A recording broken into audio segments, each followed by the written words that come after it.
को फैला के रखे और प्रभु के सामर्थ्य में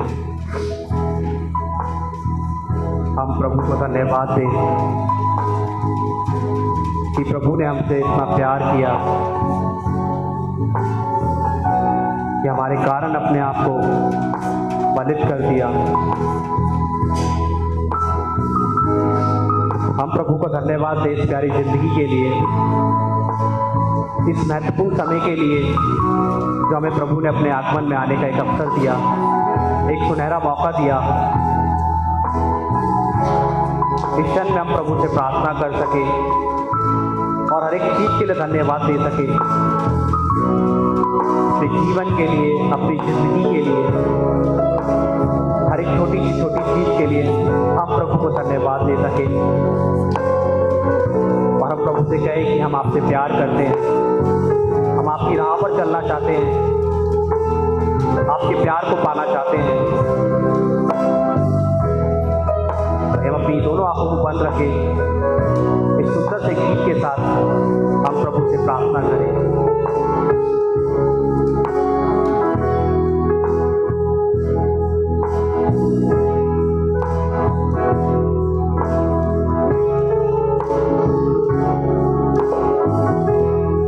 हम अपनी दोनों आंखों को बंद रखेंगे, हाथों को खोल के रखेंगे।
कृपा, यीशु नाम में करना ये दुआ।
दोनों हाथों को खोल कर रखें। पवित्र आत्मा से प्रार्थना करें, उनसे बातें करें, उन्हें अपने जीवन में आने का एक मौका दें।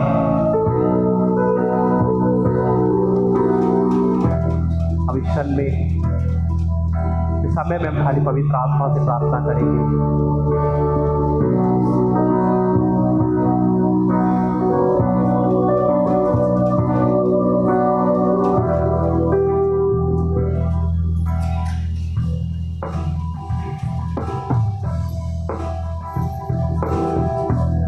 सुंदर से गीत को गाते हुए हम पवित्र आत्मा को अपने जीवन में ग्रहण करेंगे, उनसे प्रार्थना करेंगे।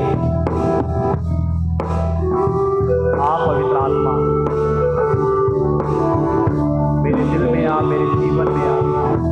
टूटे बिखरे दिल को प्रभु तेरी ओर उठाते हैं, टूटे बिखरे परिवारों को प्रभु तेरी उठाते हैं। इस जीवन के सफर में थक गया हूँ प्रभु। हे पवित्र आत्मा ईश्वर, आ जाइए, हमें भर जाइए।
हालेलुया हालेलुया स्तुति स्तुति स्तुति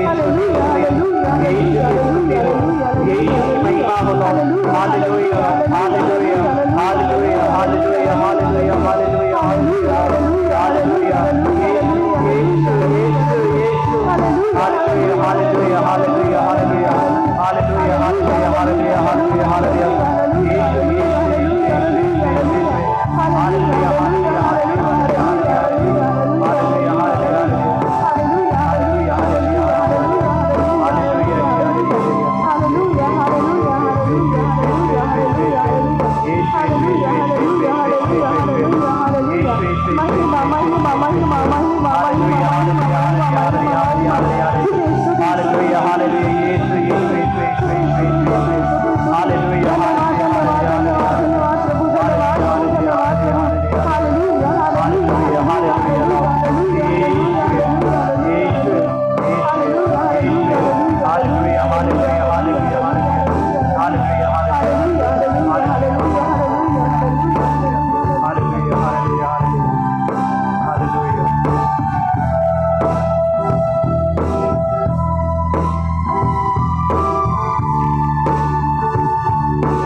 मरिया की मदद मांगते हुए हम सब मिलकर एक साथ बोले, प्रणाम मरिया, पूर्ण प्रभु तेरे साथ है, धन्य तू स्त्रियों में और धन्य है तेरे गर्भ का फल यीशु। हे संत मरिया, परमेश्वर की माँ, प्रार्थना कर हम सब पापियों के लिए अब और हमारे मरने के समय आमीन। पिता, पुत्र और पवित्र आत्मा की महिमा हो, जैसे आज भी थी, अब है, अनंतकाल तक सदा रहेगी आमीन। मुस्कुराते हुए क्रूस का सन पिता, पुत्र और पवित्र आत्मा के नाम पर आमीन। हालेलुया, हालेलुया, हालेलुया, हालेलुया, हालेलुया। बोलो प्रभु यीशु मसीह की जय, प्रभु यीशु मसीह की जय। और उस स्वर से प्रभु यीशु मसीह की, जीवित प्रभु यीशु मसीह की, जिंदा परमेश्वर की, हमारी प्रार्थना को सुनने वाला ईश्वर की। हालेलुया, हालेलुया, हालेलुया, हालेलुया, हालेलुया, हालेलुया। जोरदार ताली बजाते हुए प्रभु को धन्यवाद देंगे। हालेलुया, हालेलुया, हालेलुया, हालेलुया, हालेलुया, हालेलुया, हालेलुया, हालेलुया, हालेलुया, हालेलुया, हालेलुया हालेलुया। दोनों हाथों को स्वर्ग की ओर उठाते हुए हम प्रभु को एक क्षण धन्यवाद दें। प्रभु धन्यवाद इस क्षण के लिए, इस पल के लिए कि प्रभु तूने फिर से मुझे यहाँ पे बुलाया। ये मेरा सौभाग्य है कि आज मैं फिर से प्रभु के पवित्र सानिध्य में उपस्थित हूँ। जहाँ प्रभु है वहाँ उस जगह को क्या बोलते हैं? जहाँ ईश्वर निवास करते हैं उस स्थान को क्या बोलते हैं? दो तीन जनों ने बोला स्वर्ग। कहाँ रहता है ईश्वर? स्वर्ग में। यहाँ पे प्रभु है, मुझ में प्रभु है, आप में प्रभु है, कण कण में प्रभु है। अब इस स्थान पर हम सब प्रभु के नाम पर आए तो यहाँ प्रभु की उपस्थिति, ये जगह क्या हुई? और स्वर्ग में क्या होता है? दिन रात निरंतर स्वर्गदूत और संत लोग क्या करते हैं? प्रभु की स्तुति करते हैं। वो थकते नहीं, रुकते नहीं, निरंतर स्तुति करते रहते हैं, निरंतर स्तुति करते रहते हैं। हालेलुया। इस समय हम स्वर्गदूतों और संतों के साथ मिलकर क्या करना है? प्रभु की स्तुति करना है, अब्बा पिता की स्तुति करना है, प्रभु यीशु की स्तुति करना है, पवित्र आत्मा ईश्वर की स्तुति करना है। हमारा प्रभु ईश्वर स्तुतियों में निवास करने वाला ईश्वर है। कहाँ निवास करते हैं? जब हम स्तुति करते तो क्या होता है? सब कुछ खुल जाता है, सारे बंधन टूट जाते हैं, शैतान भाग जाता है और हम स्वतंत्र हो जाते हैं और पवित्र आत्मा से हम भर जाते हैं। अभी जैसे भैया लोगों ने गाया, स्तुति किया, इस समय पवित्र आत्मा हमारे अंदर आया और जब हम वचन सुनेंगे तो पवित्र आत्मा तब भी हमारे अंदर और भर भर के आएगा। हालेलुया हालेलुया हालेलुया हालेलुया। आइए हम सब गायन मंडली के साथ, अभी जो भैया हमें मदद की है स्तुति करने के लिए, वो भैया के साथ मिलकर, दीपक भैया के साथ मिलकर, सारी कलीसिया के साथ मिलकर, एक दूसरे के साथ मिलकर, स्वर्गदूत और संतों के साथ मिलकर प्रभु की महिमा गाएंगे। Hallelujah hallelujah. ताली बजाते हैं, धन्यवाद देते हैं। हालेलुया, धन्यवाद प्रभु।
आइए हम लोग प्रार्थना करें। सर्वशक्तिमान ईश्वर, हमारा प्रभु यीशु मसीह जो हमारे जीवन को संभालता है, जो हमारे जीवन की सभी बुराइयों को दूर करता, हमारे जीवन को पवित्र करता और अपनी महिमा के लिए इस्तेमाल करता है। हम अपना संपूर्ण जीवन, अपने जीवन की संपूर्ण परिस्थिति उस प्रभु यीशु मसीह के चरणों में समर्पित करते हैं। हम अपनी बीमारी, अपना रोग, अपना टूटा हृदय प्रभु के चरणों में समर्पित करते हैं, पूरे विश्वास और भरोसे के साथ कि प्रभु यीशु मसीह की चंगाई हमारे जीवन में कार्य करेगी, प्रभु यीशु मसीह का अनुग्रह हमारे जीवन में साथ आएगा, प्रभु यीशु मसीह की उपस्थिति हमारे साथ होगी। हमारा हृदय उस प्रभु का मंदिर है, हम इस मंदिर में अपने प्रभु को जगह दें। इस मंदिर में, हमारे हृदय में, हमारे दिल में हम प्रभु के वचन को जन्म लेने दें।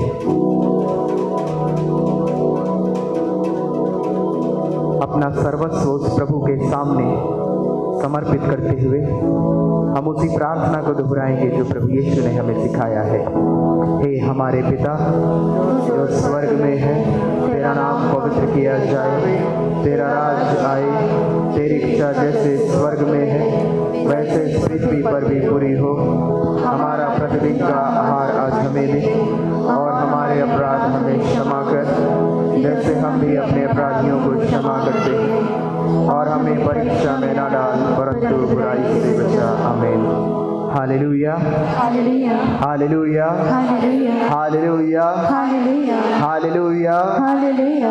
यीशु की स्तुति हो, यीशु की स्तुति हो, यीशु को धन्यवाद, यीशु को धन्यवाद, ईश्वर की स्तुति हो, ईश्वर की स्तुति हो, ईश्वर को धन्यवाद, ईश्वर को धन्यवाद, ईश्वर की स्तुति हो, ईश्वर की स्तुति हो, ईश्वर को धन्यवाद। ईश्वर को धन्यवाद। हालेलुया, हालेलुया, हालेलुया, हालेलुया, हालेलुया। हालेलुया। हम सब बैठ जाएं।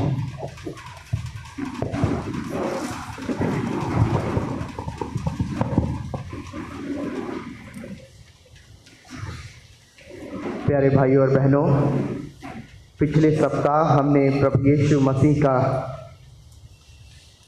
पुनरुत्थान मनाया है।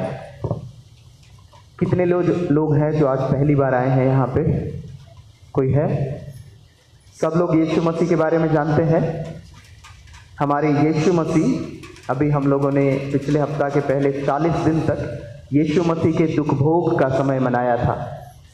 जब यीशु मसीह को सताया गया, कोड़ों से मारा गया, उनको फिर क्रूस पे लटकाया गया, उनकी मृत्यु हो गई, वो सारा जो जीवन था प्रभु यीशु मसीह का दुख भरा, उसकी याद किया था हमने।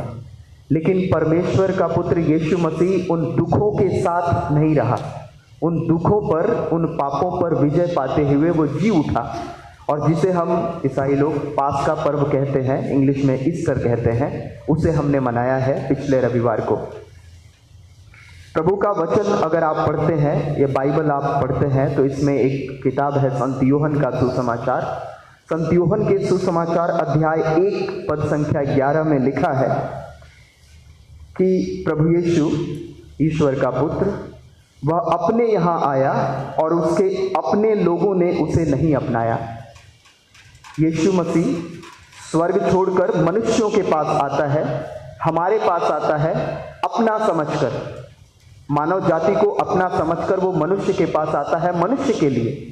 लेकिन मनुष्य उसे पहचानता नहीं है, मनुष्य जो है उसमें विश्वास नहीं करता है, और वो मनुष्य ईश्वर को अपनाता नहीं है, यीशु मसीह को स्वीकार नहीं करता है। क्या करता है वो? जब वो बीमार, जब यीशु मसीह इस जमीन पे आते हैं 30 सालों के बाद, जब वो स्वर्ग राज्य की घोषणा करते हैं लोगों के बीच, ईश्वर के बारे में बताते हैं, तो वो गांव-गांव घूमते हैं। गांव-गांव घूमते समय उनके पास बहुत से बीमार लोग आते हैं, और प्रभु यीशु मसीह उन सारे बीमारों को चंगा करते हैं। कोढ़ी लोग आते हैं, उनको चंगा करते हैं। जो लंगड़े हैं उनको चलाते हैं, जो अंधे होते हैं उनको आंखें देते हैं, यहाँ तक कि जो मुर्दे हैं उनको भी यीशु मसीह जिलाते हैं। ये यीशु मसीह का काम था। यीशु मसीह ने लोगों के लिए ये सारी चीज़ें की, जीवन दिया लोगों को। लेकिन उन्हीं लोगों ने जिनको यीशु मसीह ने चंगा किया, जिनको यीशु मसीह ने रोशनी दी, आंखें दी, जिनको चलने की फिर से शक्ति दी, पैर दिया, उन्हीं लोगों ने एक भीड़ बनाकर चिल्लाना शुरू कर दिया कि इस यीशु मसीह को क्रूस दिया जाए। जिस यीशु मसीह ने उनके जीवन को नया बनाया, जिस यीशु मसीह ने उनके जीवन में नयापन दिया, उसी यीशु मसीह को उन लोगों ने क्रूस देने के लिए आवाज उठाया। यीशु मसीह को क्रूस पे किसने चढ़ाया था? किसने चढ़ाया? किसने? यहूदिया के लोगों ने। वो यहूदिया के लोग, जो यहूदी लोग थे, ये वही लोग थे जिनके बीच में यीशु ने काम किया था, जिनके बीच में ईश्वर ने अपनी महिमा प्रकट करके कोढ़ियों को चंगा किया, लंगड़ों को चलाया, अंधों को आंखें दी, मुर्दों को जिलाया, उन्हीं के बीच में। लेकिन यही लोग पिलातुस के पास जाते हैं, यही लोग जो वहाँ के शासक थे उनके पास जाते हैं, यही लोग जो वहाँ के धर्म के ठेकेदार थे, उस समय के जो धर्म के विद्वान थे उनके पास जाते हैं, और ये लोग उस यीशु मसीह को क्रूस पे चढ़ाने की बात करते हैं, चढ़ा देते हैं क्रूस पे। पिलातुस जो है, जो उस समय का गवर्नर था वहाँ का, वो यीशु मसीह को क्रूस पे चढ़ाने का आदेश दे देता है। यीशु मसीह को क्रूस पे चढ़ाया भी जाता है, वो मर भी जाते हैं, उनको कब्र में दफनाया भी जाता है। लेकिन यहीं पे बात समाप्त नहीं होती है। प्रभु यीशु मसीह कब्र तोड़कर जिंदा होता है, और जिंदा होने के बाद यीशु मसीह सबसे पहले क्या करता है? क्या करता है? अगर आप पढ़ना चाहें, बाइबल जो लाए हैं वो संत यूहन्ना का सुसमाचार अध्याय 20, संत मार्कुस का सुसमाचार अध्याय 16, सारे सुसमाचार के अंतिम वाले अध्याय में मिलेगा आपको ये, कि प्रभु यीशु मसीह जीवित होने के बाद उनको सताया गया, उनको मारा गया, उनको बहुत तकलीफ दी गई, क्रूस पे चढ़ाया गया। लेकिन फिर भी ये सारी चीजें होने के बाद जब यीशु मसीह जी उठे, तो जीवित होने के बाद सबसे पहले यीशु मसीह कहाँ गए? अपने चेलों के पास। पिलातुस के पास क्यों नहीं गए?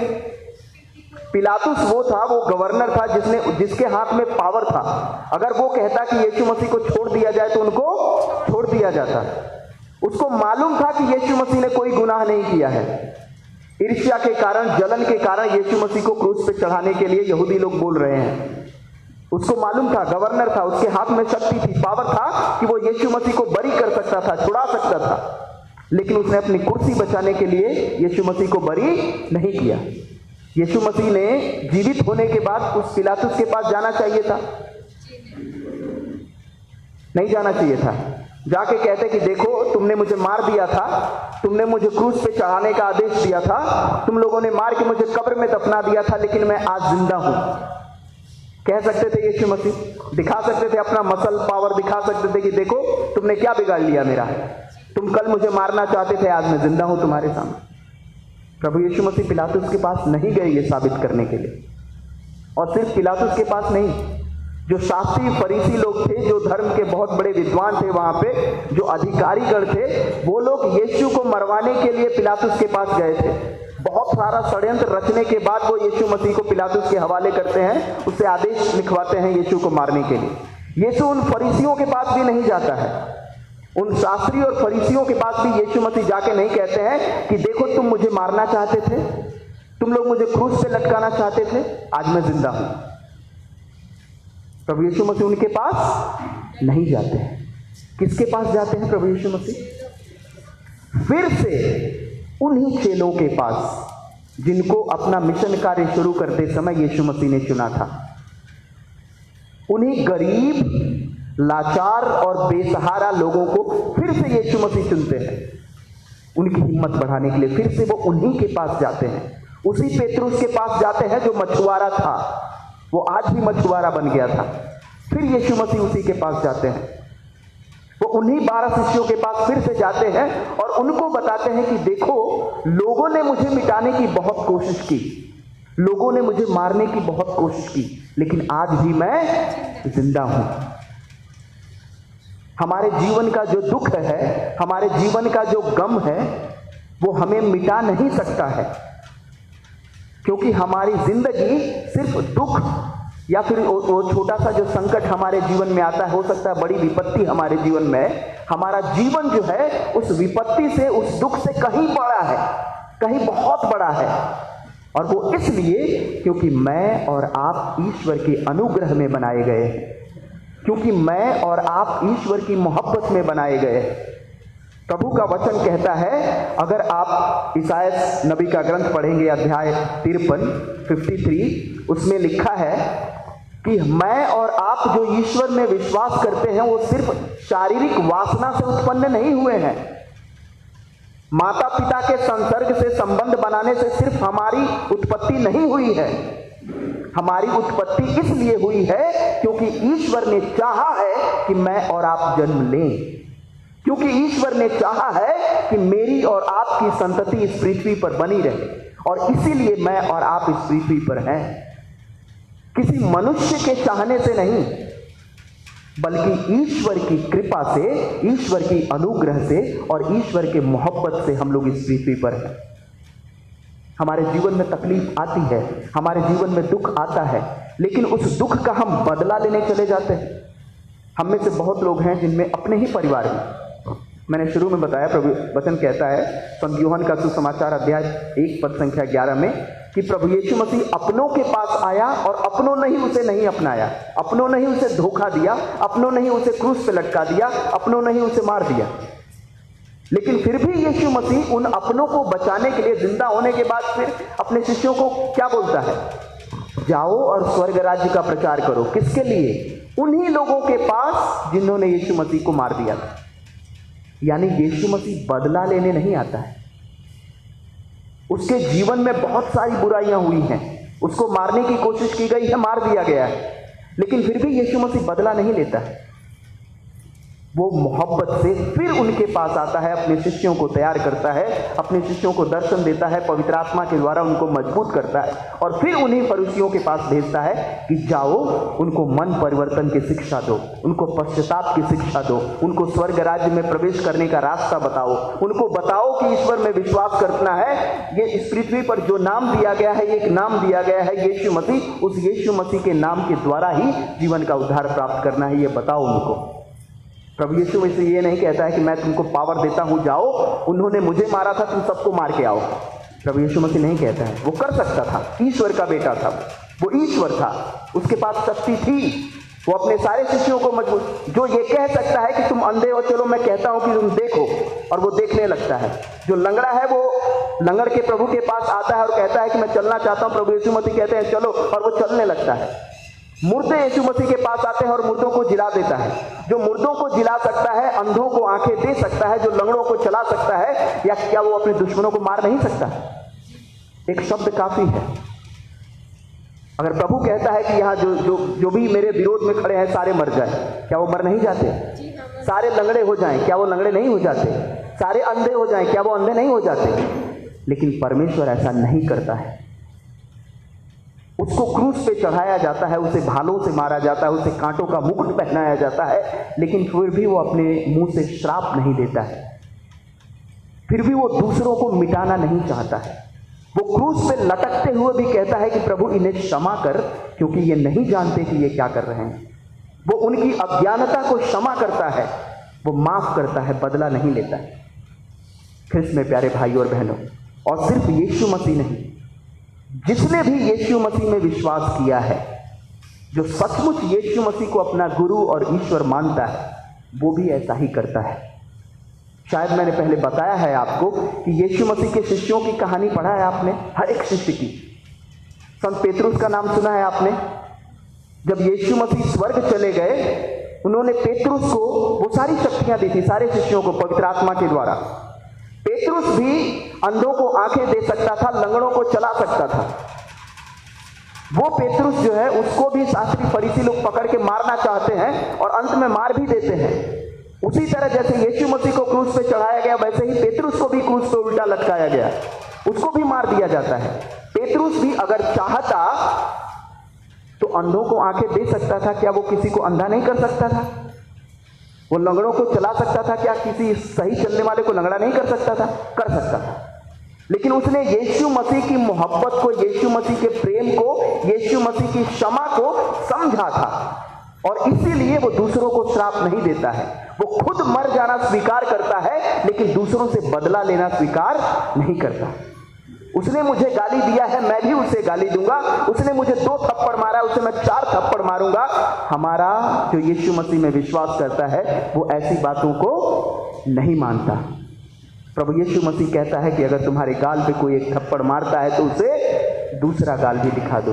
परमेश्वर का पुत्र यीशु मसीह क्षमा करने की बात करता है, और चूंकि वो क्षमा करता है अपने अपराधियों को, वो क्षमा करता है अपने विरोधियों को, इसीलिए वो जीवन का उद्धार करता है, पूरी मानव जाति का वो उद्धार करता है। मेरा सवाल ये है, मैं कहना ये चाहता हूं कि हम में बहुत लोग हैं जो यहां पे हैं, पति पत्नी के बीच में झगड़ा है, किसी छोटी सी बात को लेकर अलग हो गए हैं आप, सालों से आप एक दूसरों से बात नहीं करते हैं। पत्नी को पति ने घर भेज दिया है, घर से निकाल दिया है। वो पत्नी रोती है, कलपती है कि मैं फिर से अपने पति के पास चला जाऊं। ये मैं कहानियां नहीं बता रहा हूं, ये आप लोगों के बीच की हकीकत है। सिर्फ छोटी सी बात के लिए पत्नी जो है अपने पति को जानबूझ के छोड़ के चली गई है, छोटी सी बात के लिए। जिस रिश्ते में ईश्वर ने मुझे और आपको बांधा है, उस रिश्ते का सम्मान करना हमने छोड़ दिया है। मैं बार बार कहता हूं कि जिस माँ बाप ने हमें पाला है, जिस माँ बाप ने हमें पोसा है, जिसने खिलाया पिलाया पढ़ाया, हमारी शादी तक की है, उस माँ को हमने अपने घर से निकाल दिया, उस पिता को हमने खाना देना बंद कर दिया।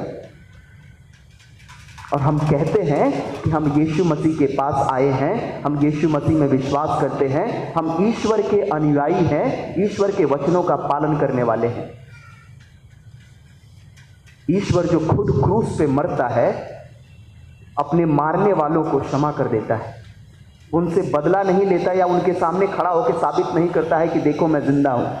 और मैं और आप जिस रिश्ते से मुझे जीवन मिलता है, जिस रिश्ते की वजह से मैं और मेरा परिवार आगे बढ़ता है, उस रिश्ते को मैं थोड़ी सी छोटी सी गलती के लिए दूर कर देता हूं, बदला लेता हूं, मिटाता हूं, मारना चाहता हूं। और उसके बाद मैं सुकून की तलाश करता हूं, शांति की तलाश में आता हूं। कहां से मिलेगी शांति?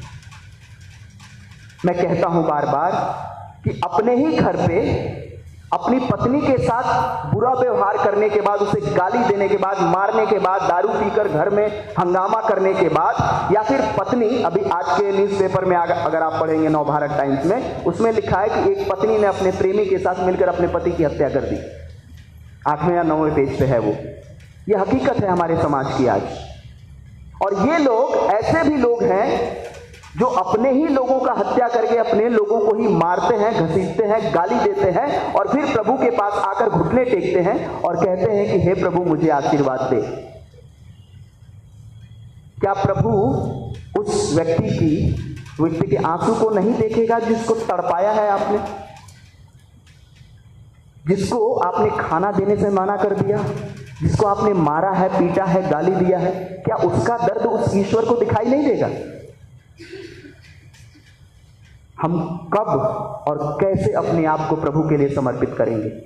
सिर्फ ये कह देने से कि मैं प्रभु यीशु मसीह के पास आया हूं, आप और मुझे जानते हैं, हमें यह विश्वास करना होगा कि बहुत बार हमारे जीवन की जो बीमारी है, हमारे जीवन की जो अशांति है, वो सिर्फ इसलिए है क्योंकि मेरे मन में बदला लेने की भावना भरी हुई है, मेरे मन में दूसरे को नीचा दिखाने की भावना भरी हुई है, मेरे मन में अपने आप को साबित करने की भावना भरी हुई है। परमेश्वर का पुत्र यीशु मसीह स्वर्ग में स्वर्गारोहित नहीं होता, वो पुनर्जीवित नहीं होता अगर उसने बदला लेने की इच्छा ना होता। वो मोहब्बत करने की सोचता है और मोहब्बत करने के लिए सिखाता है। हमारी पारिवारिक स्थिति क्या है? क्या मैं अपने परिवार में उस प्रेम को प्रकट कर पाता हूं जिस प्रेम के लिए मैं यीशु मसीह के पास आता हूं? क्या मैं उस परिवार में जहां रहता हूं वहां शांति का काम करता हूं, कुछ जिस शांति की तलाश में मैं ईश्वर के पास आता हूं? कि प्रभु मुझे शांति दे दो, मेरे जीवन में शांति नहीं है, मेरे परिवार में शांति नहीं है। क्या इस शांति को जिसे मैं ईश्वर से मांगता हूं अपने परिवार में कार्यरत करने के लिए कुछ करता हूं? रोज मैं घर में लड़ाई करता हूं, रोज मैं एक दूसरे को गाली देता हूं और रोज मैं प्रभु से कहता हूं कि प्रभु मेरे घर में शांति दे दो, क्योंकि गलती सिर्फ दूसरों ने की है, मैंने नहीं की। कब तक हम दूसरों पे दोष लगाते रहेंगे? कब तक हम दूसरों को अभियोग लगाकर नीचा दिखाते रहेंगे और अपने आप को सही साबित करते रहेंगे? कब हम अपनी गलती स्वीकार करेंगे और अपने आप को परिशुद्ध करके सिर्फ अपना ही जीवन नहीं बल्कि पूरे परिवार का जीवन शुद्ध करेंगे और पवित्र करके शांति का स्वाद चखेंगे? कब तक? अभी यहाँ पे एक बहन है, कम से कम हर हफ्ते में 2 बार वो आती है। वो प्रभु से प्रार्थना करते हुए रोज यहाँ कभी कभी बैग लेके चली आती है अपना और कहती है कि फादर मेरे लिए प्रार्थना कीजिए कि मेरा पति आए और मुझे लेके जाए, मैं तैयार हूं जाने के लिए। मेरे से गलती हुई है, मैं अपनी गलतियों का पश्चाताप करती हूं, मैं क्षमा मांगती हूं, मैं फिर से अपने पति के पास जाना चाहता हूं। लेकिन पति जो है वो अपने घमंड में है, ईगो बोलते हैं ना, कि नहीं मैंने कह दिया कि मैंने छोड़ दिया तो मैंने छोड़ दिया।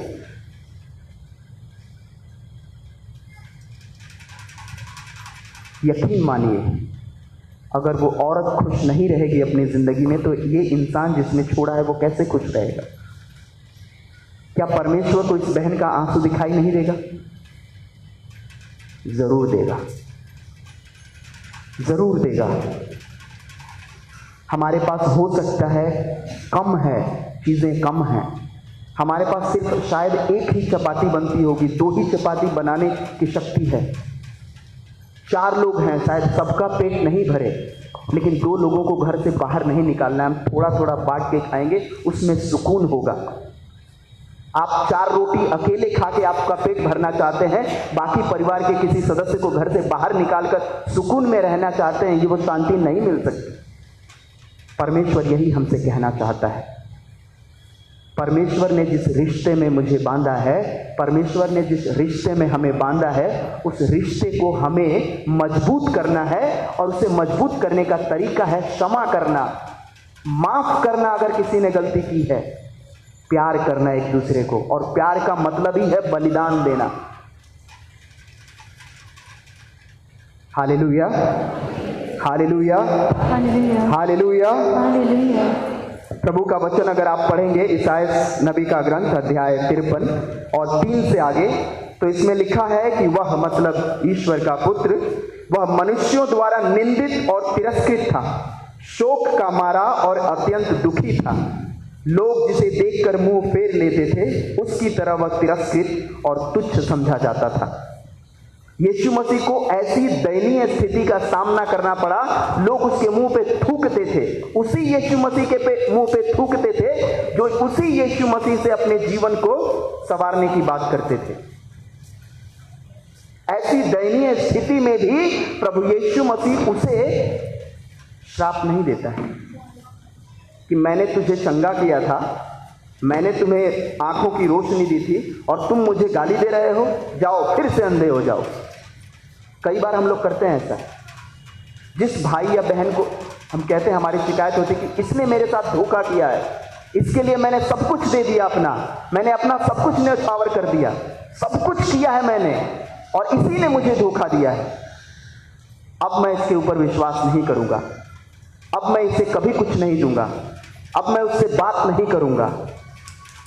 अभी रिसेंट की बात है, एक भाई, मैं बहुत बार कहता हूँ ऐसी बातें, एक भाई है, एक्चुअली 3 भाई बहन है, 2 बहनें हैं, एक भाई है। भाई जो है वो बहुत अमीर है, लेकिन बहनों की शादी ऐसी जगह हुई कि वो अपने जीवन को आगे नहीं बढ़ा पाई, थोड़ी गरीब।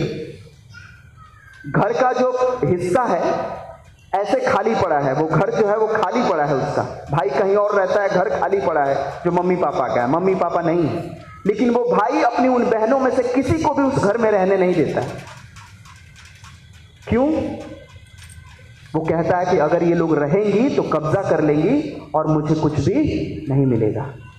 वो बेचारी झोपड़ियों में रहती है, मतलब स्लम्स में रहते हैं वो दोनों बहनें। आप महल में रह के क्या फायदा जब आपके अपने ही लोग, जिस रिश्ते को आप बचपन से बड़े हो पले हो, और वो लोग कहीं और हैं। क्या उन्हें संवारने के लिए आपको परमेश्वर ने आशीर्वादित नहीं किया है? हमारे जीवन की स्थिति क्या है। आज मैं ये कहानी जो चीज़ें मैं आपको बता रहा हूँ, ऐसा नहीं है कि मैं बहुत पवित्र हूँ, मैंने सबको माफ़ कर दिया। मेरे साथ भी ऐसा बहुत कुछ हुआ होगा जहाँ मैं अपराधी हूँ, मैंने गलती की है शायद, या फिर किसी और ने मेरे विरुद्ध गलती की है, मैंने उनको माफ़ नहीं किया होगा। हम में से बहुत लोग हैं जो किसी को माफ़ नहीं कर पाते हैं गलतियों की वजह से, या फिर खुद अपराध किए हैं, किसी से माफ़ी नहीं पाए हैं आज तक। लेकिन ये अवसर है कि अगर हम अपने जीवन में ईश्वर की चंगाई पाना चाहते हैं, जिस आशीर्वाद के लिए हम ईश्वर के पास प्रार्थना करने आए हैं, अगर सचमुच उस चंगाई को अपने जीवन में ग्रहण करना चाहते हैं, सचमुच उस ईश्वर के आशीर्वाद को अपने जीवन में बढ़ते हुए होते हुए देखना चाहते हैं, तो हमारे जीवन की ये जो कमी है उसे दूर करना जरूरी है। हो सकता है हम एक दिन में ना मिटा पाए, 2 दिन में ना मिटा पाए, लेकिन हमें कोशिश करना है और हर वक्त कोशिश करना है, क्योंकि हम उस यीशु मसीह के पास आए हैं जो मोहब्बत का संदेश देता है, प्रेम का संदेश देता है, नफरत का संदेश नहीं देता। हमारे जीवन के आधा से अधिक कष्ट जो है सिर्फ इसलिए है क्योंकि हमारे मन में नफरत बहुत है, हमारे मन में ईर्ष्या बहुत है। ये नफरत और ईर्ष्या हमारे जीवन से हटनी चाहिए, तभी परमेश्वर का आशीर्वाद, परमेश्वर का अनुग्रह हमारे जीवन में कार्य करेगा। हालेलुया, हालेलुया, हालेलुया। आप लोगों को मालूम है कि गवर्नमेंट का रूल है कि 10 बजे तक ही आप रह सकते हैं बाहर, तो मैं चाहता हूं कि आज हम लोग जल्दी ख़त्म करें और 8 बजे तक आप यहाँ से प्रांगण से बाहर निकल जाएं और अपने समय पे अपने घर पहुँचें। ठीक है, आइए हम लोग प्रार्थना करें।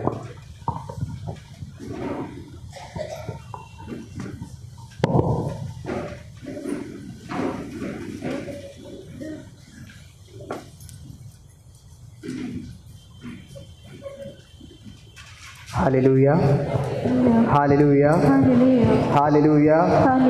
हे मेरे यीशु, हे मेरे यीशु, मैं अपने जीवन को तेरे चरणों में समर्पित करता हूँ। अपने जीवन के सारे गुनाहों को तेरे चरणों में समर्पित करता हूँ। अपने जीवन के सारे पाप को तेरे चरणों में समर्पित करता हूँ। आज मैं तेरे अनुग्रह को मांगता हूँ प्रभु, आज मैं तेरे अनुग्रह को मांगता हूँ प्रभु, ताकि मेरे जीवन से बुराइयां कम होने पाए, मेरे मन और हृदय में जो नफरत है वो कम होने पाए, खत्म होने पाए। मैं तेरे प्रेम को अपने जीवन में ग्रहण करने पाऊं। हे प्रभु यीशु, मैं तेरी क्षमा को अपने जीवन में ग्रहण करने पाऊं, लोगों को क्षमा करने पाऊं, अपने विरोधियों को क्षमा करने पाऊं, तेरे प्रेम में जीवन बिता पाऊं। हालेलुया, हालेलुया, हालेलुया, हालेलुया, हालेलुया, हालेलुया, हालेलुया।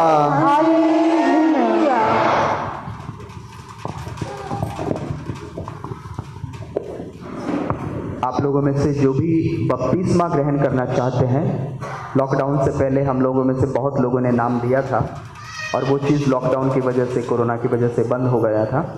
तो अभी जो बपतिस्मा ग्रहण करने के नाम दिए थे, फिर से अपना नाम वो वेरोनिका मैम को दे सकते हैं। वेरोनिका मैम को पहले भी आपने इनको नाम दिया था, फिर से इनको अपना नाम दे सकते हैं जो भी बपतिस्मा ग्रहण करना चाहते हैं। हम तैयारियां शुरू कर देंगे, क्योंकि बपतिस्मा सिर्फ कहने से कि आप बपतिस्मा चाहते हैं, आपको बपतिस्मा नहीं मिलता है। उस बपतिस्मा को ग्रहण करने के लिए हमें तैयारी करनी पड़ती है और वो तैयारी करना ज़रूरी है। उस तैयारी के लिए ही हम आपका नाम लेते हैं। आइए हम आगे की विधि में भाग लें।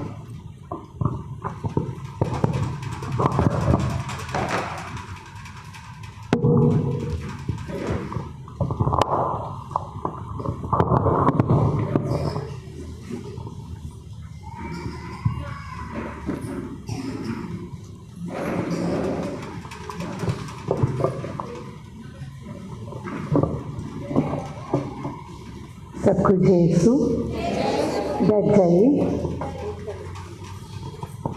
ये गवाही का समय है और स्तोत्रगण 22 अध्याय 22 पद संख्या मैं पढ़ रही हूँ आपके लिए। मैं अपने भाइयों के सामने तेरे नाम का बखान करूँगा, मैं सभाओं में तेरा गुणगान करूँगा।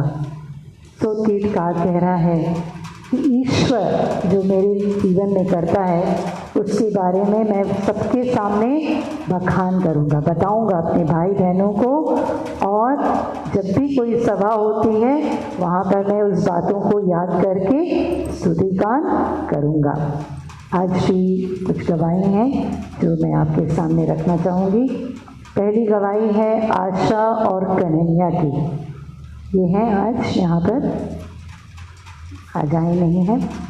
ये जब से आए थे सत्संग में बहुत भारी परेशानी के साथ, और दोनों का चेहरा भी बहुत उतरा हुआ था।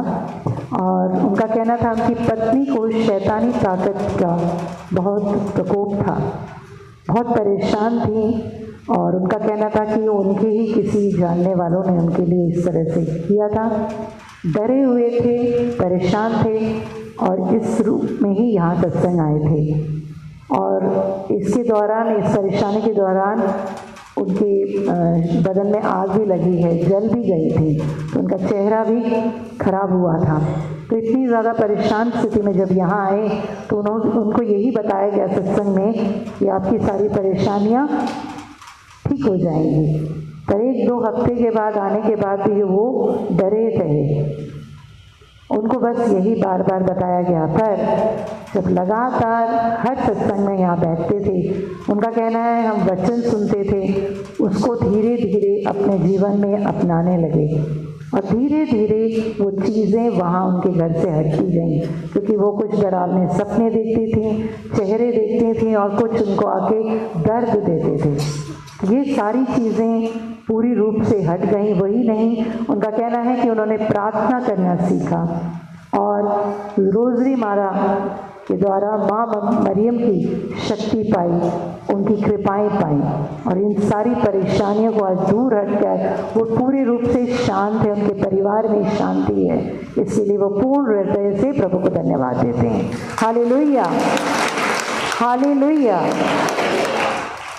बेबी जो बुरारी में रहती हैं, वो बहुत पुरानी, अभी 11 साल पहले से वो यहाँ सत्संग आती थी, क्योंकि वो बुरारी चली गई थी तो बहुत दूर हो गया, वो यहाँ नहीं आती थी। पर वो कहती हैं जब भी शुक्रवार 6:30 बजते थे मेरा मन यहाँ होता था, और वो इसी विश्वास से अपने घर बैठ के प्रार्थना करते थे। उनके घर में उनके भाई और उनकी माँ अकेली जो रहते हैं, यहीं पर कालीबाड़ी में रहते हैं, उनके घर में बहुत दिक्कत ये आई कि भाई ने अचानक खाना खाना बंद ही कर दिया। करीब 15 दिन से उसकी तबीयत खराब होती गई, और एक बूढ़ी लाचार माँ है जो करीब 80 साल से ऊपर हैं, वो रोने लगी कि क्या करें। बहन खुद वहाँ से इतनी दूर आ नहीं पाई, उन्होंने फ़ोन करके कहा आप जल्दी से प्रार्थना करिए उन परिवार के लिए, अगर हो सके तो वहाँ जाके प्रार्थना करिए। और सत्संग से यहाँ से गए, उस परिवार के लिए प्रार्थना की, और जैसे उनकी माँ ने बताया कि मैं अभी अभी वचन पढ़ रही थी कि प्रभु मुझे दूतगण उनके घर भेजेंगे, और दूत के समान आप आए हैं। उसके बाद थोड़ी काउंसलिंग करनी पड़ी, उस भाई को समझाना पड़ा, बताना पड़ा। तो प्रभु ने सही शब्द देके उस भाई की काउंसलिंग कराई, और जब बाहर निकले हैं प्रार्थना करने के बाद, दोनों माँ बेटे के चेहरा चमका हुआ था, आशीष उनको मिली। साथ में इतने साल से वो सत्संग आ नहीं रहे थे, वो दोनों सत्संग में 2 हफ्ते पहले आने की वो कृपा भी मिली। कह रहे थे कि कुछ रुकावट है जो पहुंचा नहीं रहे थे, तो हम जोरदार ताली से जो पिछड़े हुए भागे हुए आत्माएं को प्रभु ने बुला के दिए, हम प्रभु को धन्यवाद देते हैं। हालेलुया। आप दूरी बनाएंगे तो प्रभु वो दूरी को मिटा देंगे। आप प्रार्थना करेंगे, प्रभु आपकी प्रार्थना वहीं बैठे आपके घर से सुनते हैं और आपको फिर अपने साथ जोड़ लेते हैं। तो हम इस प्रभु परमेश्वर पर विश्वास रखें, और आज आप जो आए हैं प्रार्थना करने, वो विश्वास से करें, उन्हें आपको प्राप्त हो रहा है। यही प्रभु के चमत्कार हैं। और आप में से जो लोग गवाही देना चाहते हैं, मेरा नंबर बाहर टेबल पे आपको मिलेगा। आप लोग अपनी गवाहियाँ रिकॉर्ड करके मुझे मोबाइल में भेज सकते हैं और मैं आपकी गवाहियाँ यहाँ बोलूँगी। धन्यवाद सबको। हालेलुया, हालेलुया, हालेलुया।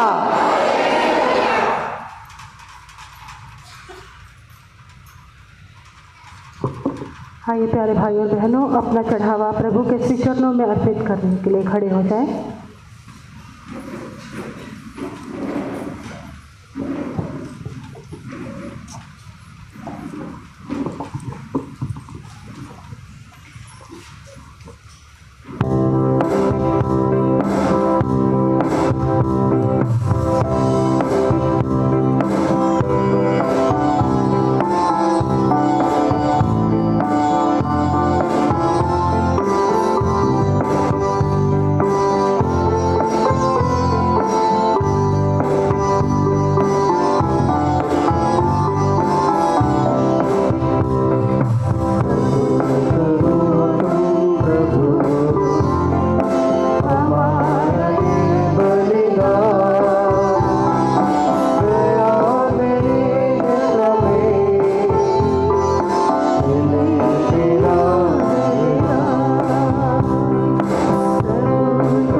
आइए हम लोग खड़े हो जाएं।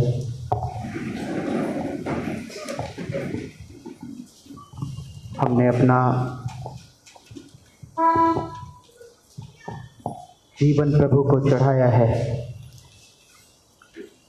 अपने जीवन की जो मेहनत है, परमेश्वर को जो आशीर्वाद हमारे जीवन में है, जो ईश्वर की बरकत है, हमने उसे प्रभु को चढ़ाया है। ज़रूरी नहीं कि हमने सिर्फ पैसा प्रभु को चढ़ाया, हमारे जीवन की मन की जो प्रार्थना थी वो भी हमने प्रभु को चढ़ाया है। और परमेश्वर को हमारे हृदय के हर एक शब्द ग्राही है। वो हमारे हृदय की आवाज को सुनता है। और आज इस सत्संग में प्रभु यीशु मसीह हमसे वादा करता है कि वो हमारे जीवन को परिशुद्ध करेगा, हमारे जीवन को अपने पवित्र आत्मा से विदूषित करेगा, ताकि मैं और आप उस ईश्वर में होकर उस ईश्वर की आराधना करेंगे। आइए हम अपने हृदय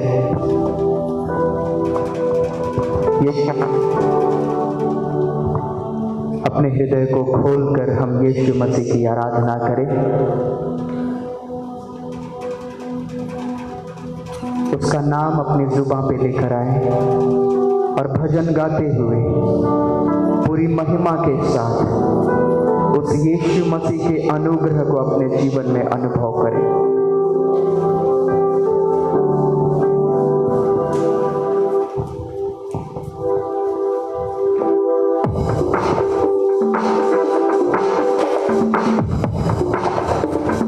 सब ताली बजाते हुए गाएं।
आइए हम शांत हो जाए। हम में से जो भी बीमार है, चाहे जो भी बीमारी है, शायद हम अपने मोटापे से परेशान हैं,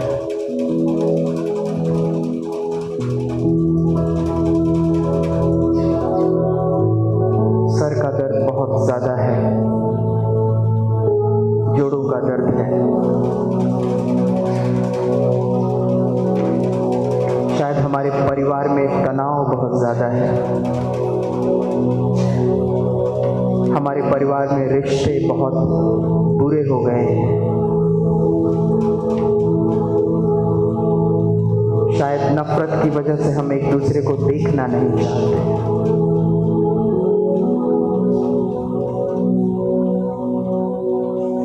शांति और सुकून की कमी हो गई है हमारे परिवार में,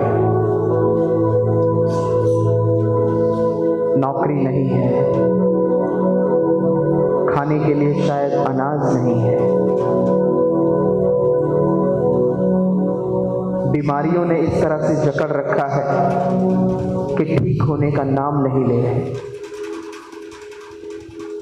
ऐसी सारी परिस्थितियां हम प्रभु को समर्पित करें। हम अपने जीवन की असहाय स्थिति को प्रभु यीशु मसीह के सामने समर्पित करें। हालेलुया, हालेलुया। हम अपने होठों को खोलें और ईश्वर की आराधना में कहें हालेलुया, हालेलुया, हालेलुया, हालेलुया, हालेलुया।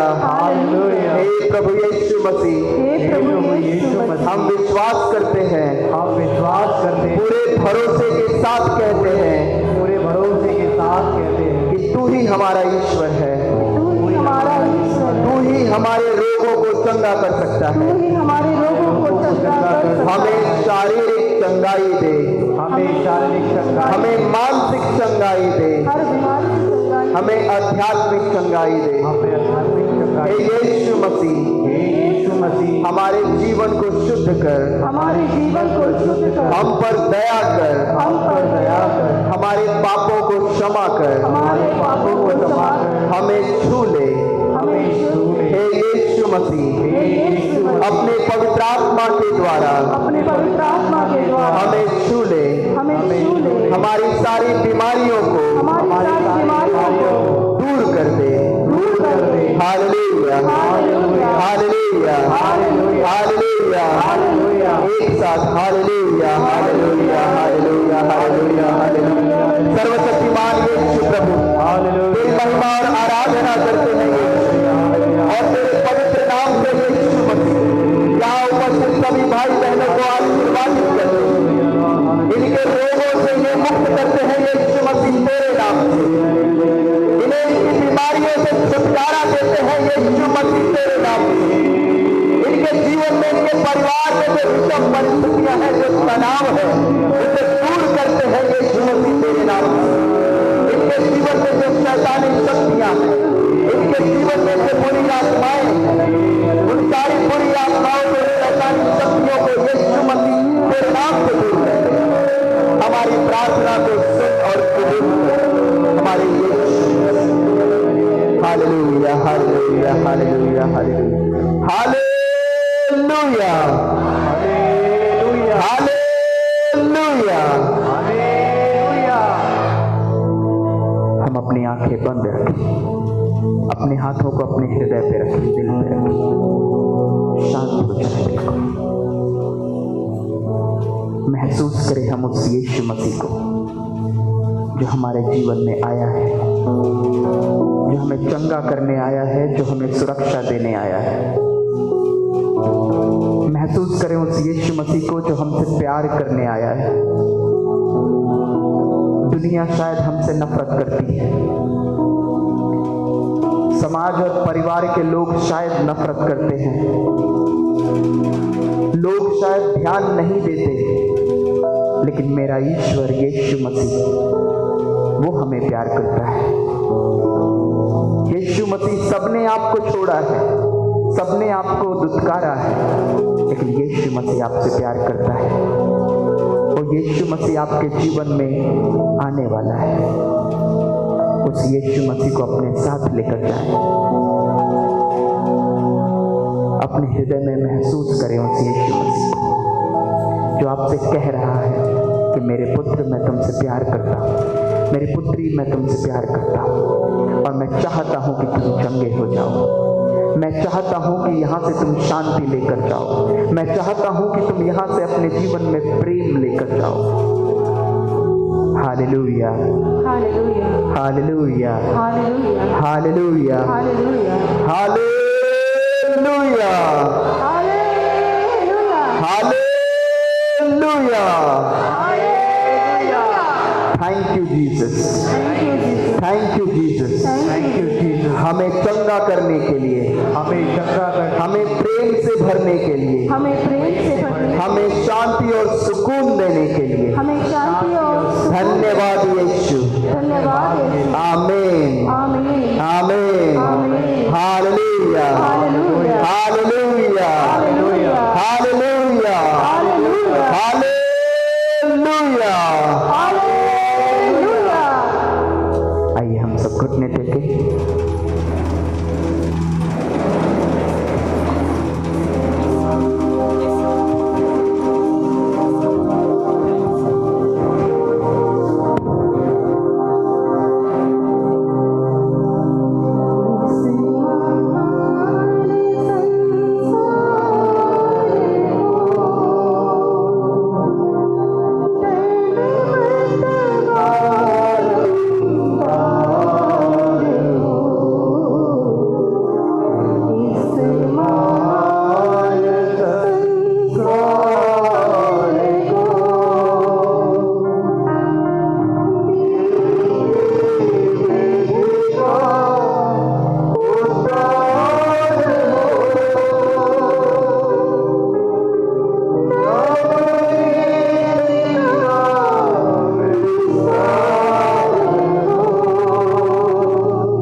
संस्कार द्वारा हमें अपने दुख भोग का स्मारक दिया है।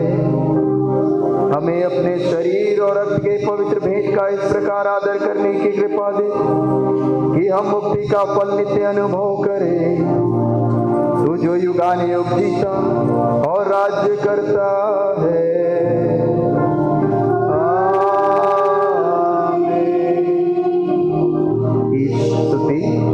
धन्य ईश्वर, धन्य उसका पवित्र नाम, धन्य उसका पवित्र नाम, धन्य यीशु ख्रिस्त सच परमेश्वर और सच मनुष्य। धन्य यीशु ख्रिस्त सच परमेश्वर और सच मनुष्य। धन्य यीशु का नाम, धन्य यीशु का नाम। धन्य उसका अति पवित्र हृदय, धन्य उसका अति पवित्र हृदय। धन्य उसका परम मूल्यवान रक्त, धन्य उसका परम मूल्यवान रक्त। धन्य परम पवित्र संस्कार में यीशु, धन्य परम पवित्र संस्कार में यीशु। धन्य पवित्र आत्मा हमारे सांत्वना दाता, धन्य पवित्र आत्मा हमारे सांत्वना दाता। धन्य अति पवित्र मरिया ईश्वर की माँ, धन्य अति पवित्र मरिया ईश्वर की माँ। धन्य उसका पवित्र और निष्कलंक गर्भागमन, धन्य उसका पवित्र और निष्कलंक गर्भागमन। धन्य उसका प्रतापी उद्ग्रहण, धन्य उसका प्रतापी उद्ग्रहण। धन्य कुंवारी और माता मरिया का नाम, धन्य कुमारी और माता मरिया का नाम। धन्य उसका अति शुद्ध वर संत यूसुफ, धन्य उसका अति शुद्ध वर संत यूसुफ। धन्य अपने दूतों और संतों में ईश्वर। धन्य अपने दूतों और संतों में ईश्वर।